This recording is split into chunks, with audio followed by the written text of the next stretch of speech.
यहाँहरूको पनि same question थियो। तपाईँ भविष्यमा कस्तो काम गर्न चाहनुहुन्छ? कम्तीमा 10 वाक्यमा जानकारी दिनुहोस्।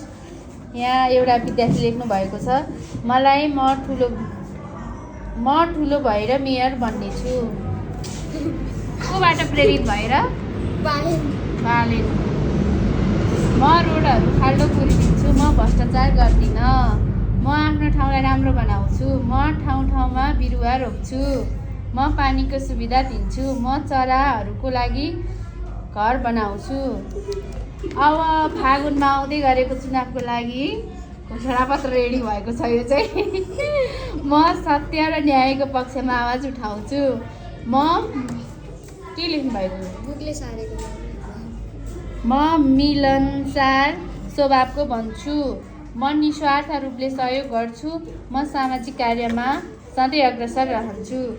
यो चाहिँ अब आउँदै गरेको चुनावको लागि घोषणापत्र नै रेडी भएको छ। अब कसले लियो देखाइदिन नयाँ मेयरको